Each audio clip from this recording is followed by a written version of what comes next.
Hello and welcome to my channel, Hiking with Mike. Today we are going on a beautiful hike around a lovely lake.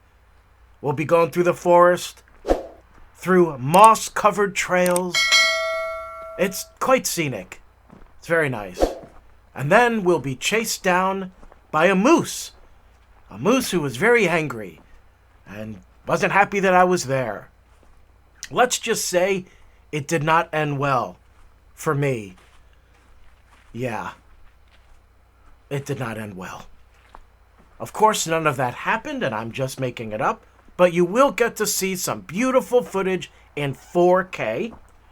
If you are new to the channel, my name is Mike, and what I do here is go on point of view hikes, meaning that you get to see what I see in beautiful 4K. And as we go along, I tell you some kind of story. It could be a funny story, it could be a dramatic story, it could be a story about a moose that chased me down and nearly killed me. Again, that didn't happen. I'm just making that up. But here, today, I'm going to tell you about this location because it's actually quite fascinating. But before I get to that, if you have not subscribed to this channel yet, please do so. You know, subscribing actually helps. That's one of the reasons why you hear so many YouTubers ask people to subscribe, because it really does help their channel. It helps their videos. If people don't subscribe, then, well, I'm not sure how much longer this channel can continue going.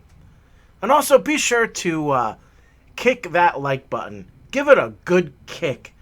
Kick it upwards, though. You know, we want that like to go up. You know what I mean? Like thumbs up, not down. We don't want that. No. Up. Kick it. But kick it upward.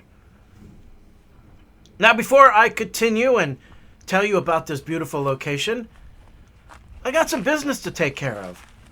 After all, I gotta feed my 1,500 children. Yep, 1,500. There's a lot of them. I don't even know any of them. I don't even know any of their names, but yeah, there's a lot of them, and I gotta feed them. So, right now, it is time for what I like to call a shameless plug. It's where I plug something shamelessly of mine. Something I've created, something that I'm hawking. And I'm doing it without any shame. I'm sounding like I'm Canadian suddenly. Without any shame. A shameless plug. That's right, it's time for a shameless plug, where I plug something of mine shamelessly. And today, I'm going to promote MikeBurkePhotography.com. Many times when I'm out here on the trails, you'll find me with my camera, snapping away. I love photography, and I have created a website where I sell prints of the many images I have taken over the years. If you're looking for the most perfect, beautiful landscape image, an image of the ocean, of the sunset, of autumn or winter, check out MikeBurkePhotography.com for that most perfect image to hang in your living room. You'll also find plenty of options. You can get it as a print, canvas, a metal print. Check it out today, MikeBurkePhotography.com. And that is the end of my shameless plug. Now, back to the video. Alright, let's get into this. So this is one of my favorite places to hike, because the trails go all around this lake, and no matter where you go, it changes. It absolutely changes to the point where you feel like you're in different locations. Now here, in this particular area you're looking at right now, I only discovered this one maybe 2 years ago. And all that water you're seeing, most of that wasn't there. It was more like little pools of water. And in the center, where you see the shadows and the silhouette or the reflection in the water, you can kind of see a separation. That actually was a large set of rocks and boulders that you could climb up on top and look down below at the lake. But we've had so much rain that it has overfilled this lake. Of course, leave it up to vandals to find a place to spray paint and ruin the beautiful nature that's all around us here. Now, the interesting thing about this lake, too, is that on the opposite side of the land on the right is more lake. There's actually an island over here that separates the lake into different sections. So the lake goes around the island, and then it branches off into what almost seems like 4 separate lakes. Now, of course, if you were to look up from above, you would just see it's one big lake and then the island's in the middle, and it kind of, elongates in one direction and goes in another. But when you're down on the ground hiking it, it really does feel like you're just going to various lakes.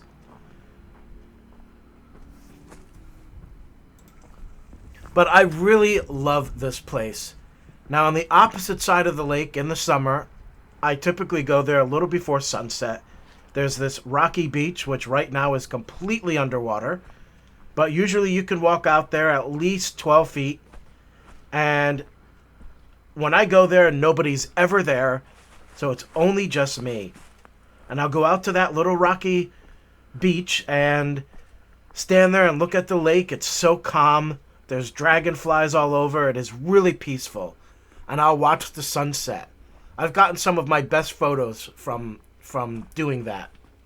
But it is such a great way to end the day and to kind of reflect on things and think about your life and, what changes you need to make or what you need to do better, or be thankful for what you do have. But I absolutely love doing it. But for the longest time, because I've been coming back and forth to this place for over 20 years, and I would only go to the lake, to that one particular beach area.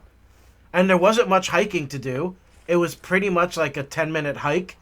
So I would walk from the parking lot to that particular part of the lake. So when I discovered all this, I'm still discovering it. And this particular pathway that I'm on right now is quite amazing. It's very narrow. It goes right to the edge. Like, if you're not careful, you're going to fall and end up in that lake. Like, it is that close to the edge. You can see there's just boulders and rocks along the edge. That can also be very slippery when it's raining or snow, or even in the fall when there's leaves on top, so you definitely don't want to be climbing over those. But this is a really cool place. And as you go along these trails, sometimes there is moss just covering the ground, moss everywhere. And it really does. It feels like you're entering different worlds because the terrain keeps changing. At one point, you're in a pine tree forest. Then you're in a forest of all new growth. So the trees are really thin. And then suddenly you're in an older part of the forest where the trees are thick and huge. It is amazing. Now, about 2 years ago, I decided to hike the whole thing in one day. First time I had done that. And it ended up taking over 4 hours to do. And this was my first hike of the season. At that point in time, I wasn't hiking every day for exercise, so I would hike like once a week. So I went on this hike, and it just seemingly went on forever. And it was beautiful. Like I said, this place just continuously changes. And it was just amazing. And I loved it. But then when I got to the opposite side of the lake, I started to get a bit tired. And the pathway, I thought, was coming to an end. And it looked like, oh, there's the end of it. Nope, it continued on. And then I would think, oh, okay, now I'm getting to the end. Nope, it kept going. And now it's getting dark out. And I'm like really tired now. I'm at a point where I can barely walk. I just wasn't warmed up enough. I hadn't been hiking enough. So it was a mistake to do this at that time. It would have been better if I had been, had gone maybe in midsummer, not early spring. Now, where I'm walking right now actually leads to where that island is. And this is a fascinating area. And we'll be there in momentarily. But that's where I normally go. I will walk from it's hard to explain it in a video without being able to show you everything. But normally when you're on the opposite side of this lake, where I like to go and watch the sunset, you can't cross over to the other side. But when there's not a lot of water, like when the water's a lot less, you can actually walk to the other side if you go around the lake. There's a little meadow. Right now, that meadow is entirely underwater. But you can walk that way, and then you can go through and you walk up some rocky cliffs, which kind of looks similar to this.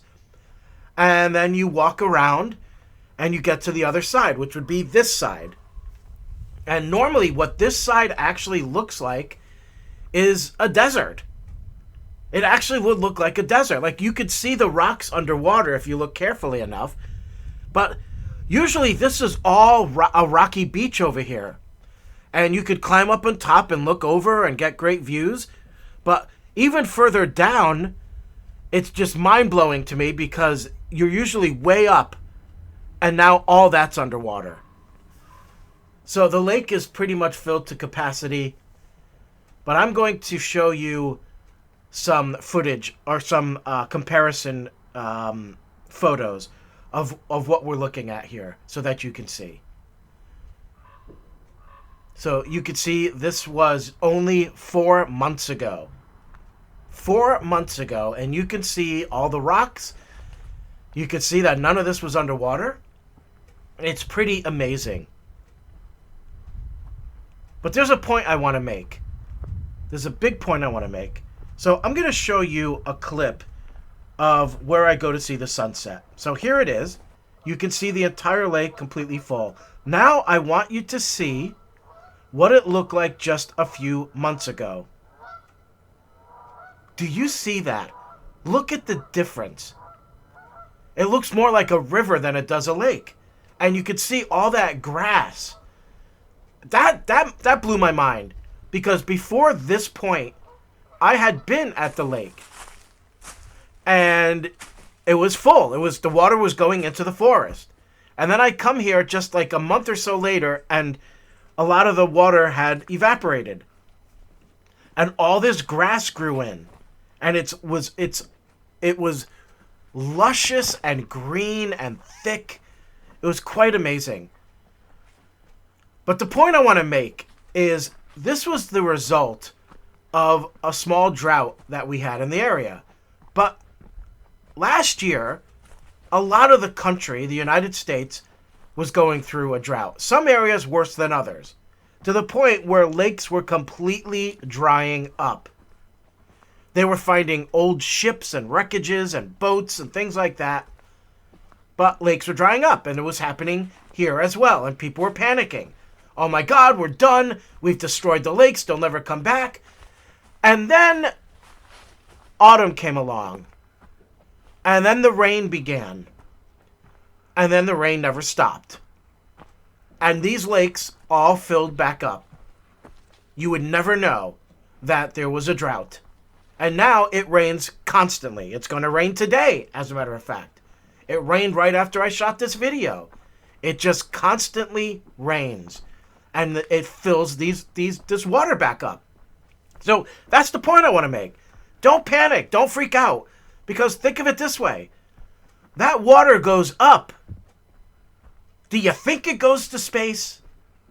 It doesn't. It doesn't go up and then doesn't come back down. It doesn't like go off to outer space and disappears into nothingness. No, it comes back down. And that is why there's been so many snowstorms and rain and all this liquid that's coming back. Because it's all coming back down now. So don't panic. Don't freak out. The lakes will fill back up if they haven't. Yeah, sometimes they might not. But that's another point I want to make. Because this is quite fascinating. When this lake started to dry up, there were tree trunks all over the place. And it really looked like there was a forest at one point. Now, I don't really know the history of this place, but it had me thinking. Was this once a field, a meadow, just a forest? Was there not a lake here at one point in time? Was it just a river? And maybe the area flooded? Or did man flood the area? What if this is a man-made lake? So what I was seeing was the natural state of things, the way things used to be. Those tree trunks were everywhere. And I saw this in multiple places that I went last summer. multiple different places that have ponds or lakes, I was seeing the remnants of tree trunks where trees once stood. So if a lake dries up, well, maybe at one point in time that lake just wasn't there to begin with. Okay, so what you're looking at now, most of what you're seeing is usually a meadow. What you're looking at right now is usually a meadow. This is where I walk. This is where you can climb up on top of the big boulders and rocks and look over into the water. And now it's all completely underwater. It smelled really bad here, by the way. There's usually like tall grass and flowers and everything. So I don't know if maybe when this filled up, what I was smelling was all that vegetation that was rotting away. I don't know. It just smelled really bad in this particular area. Kind of this weird earthy kind of smell, and but it was quite fascinating because normally I could continue walking, not turn around like I had to, and keep going and end up way on the other side of the lake, and you can't now. And that water is usually more of a stream than it is full like that. Something else too about this place that's been interesting. I run into deer a lot, and they don't seem to be afraid of humans. So every time I go there, the deer will stop and just look at me. And I wonder if it's, could it be the same deer that I had seen before, and they recognize me, and they're just like, oh, there's that guy again. What's that weird thing on his head? Oh, that's one of those GoPros. Oh, I've always wanted one of those. Yeah, me too. Well, that's going to do it for me. I'm going to let you enjoy the rest of the video of the lovely sounds around the lake on this gloomy but very warm day in February. I shot this video on February 16th, and it feels like it's May 16th. It is crazy how warm it's been. Yet at night, the temperatures will drop, and it's winter again. But it has been crazy. The weather has been crazy. We haven't even seen more than a dusting of snow. That's it. And it's been twice. Just twice we got a little bit of a dusting. But normally in a normal winter, we'll get, couple inches here, couple inches there, maybe 12 inches here, maybe 24 inches there. But nope, just a dusting. And winter is almost over. There's not much time left.